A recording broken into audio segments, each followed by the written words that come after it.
now has accessed the FIR filed by the ASI Sanjay Kumar. According to the FIR, DSP Surendra Singh went to Panjgaon area after a tip-off about illegal mining and was run over by a dump truck which he tried to stop. The DSP, who was reportedly due to retire in just 4 months, was crushed to death on the spot, and soon after the incident, the driver fled from the spot. So following the incident, the state is under a lot of criticism and immense pressure, where the truck driver, who was later on apprehended a few kilometers from the murder site by the police, an encounter that also ensued, and one accused has been shot at while the other one has now been taken into custody. Where Times Now also trace the steps and join the dots for you what happened on the ground.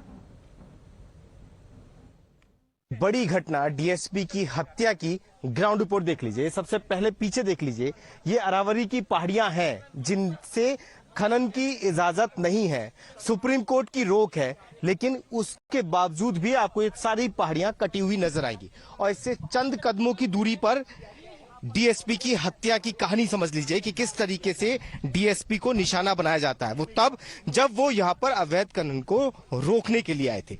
ये तस्वीर देख लीजिए, ठीक यही जगह थी, यहाँ पर डीएसपी ने उस डंपर को रोका, उसके ड्राइवर के साथ बातचीत हुई और उसके बाद में जब उसे रोका गया तो इसी जगह डंपर डीएसपी के ऊपर चढ़ा दिया गया। अब आप दूसरी तस्वीर देख लीजिए, पीछे की तरफ आप देखेंगे तो आपको पत्थर ही पत्थर पड़े हुए नजर आएंगे। उसकी वजह ये कि जब डीएसपी को निशाना बनाया गया, उसके बाद में वो डंपर यहां से भागते वक्त ये पत्थर यहां फेंकते हुए आगे की तरफ चला गया ताकि डंपर खाली हो जाए और उसे भागने में आसानी रहे। कौन लोग इसमें इन्वॉल्व हैं ये साफ होगा, लेकिन इसके साथ ही मैं आपको कुछ और तस्वीरें दिखा देता हूं। मैं आपको वो खनन की साइट भी दिखा रहा हूं जहां से लगातार खनन किया जाता है। सामने आप पत्थर देखेंगे तो उसके ठीक पीछे की तरफ दूसरी तरफ आपको खनन की तस्वीरें दिख जाएंगी, जो इस ओर इशारा करती हैं कि यहाँ से अब भी किस तरीके से खनन जारी है। यही बताती है कि किस तरीके से हरियाणा में अवैध खनन हो रहा है।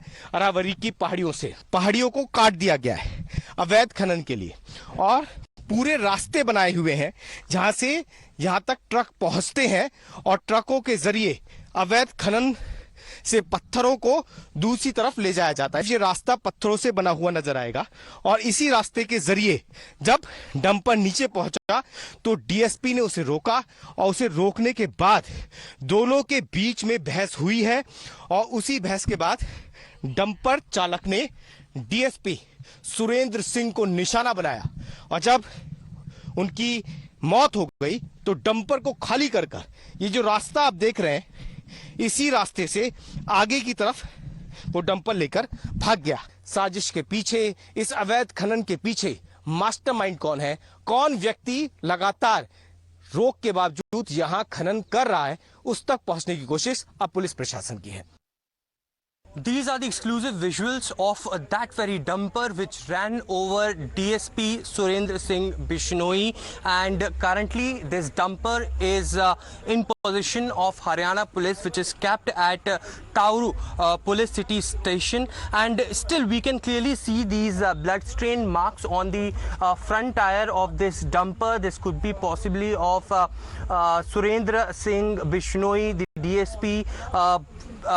According to the FIR which have been registered, it has clearly mentioned that on the front of dumper in the number plate it is written that HR74A was the number, but nothing was ahead of it, and that very same thing can clearly justify that this is that particular dumper in which Ikkar and Mikar was there with country made pistols in their hand. So both the accused threatened the police officials, but somehow the other two police officials, the rider and the gunman, saved their life. On the other side, the DSP was crashed by this dumper. Clearly investigations are going on in every front whether there is a bigger nexus which is involved in this. All right, so as we continue to get you more developments that are taking place in this case, more stories coming up.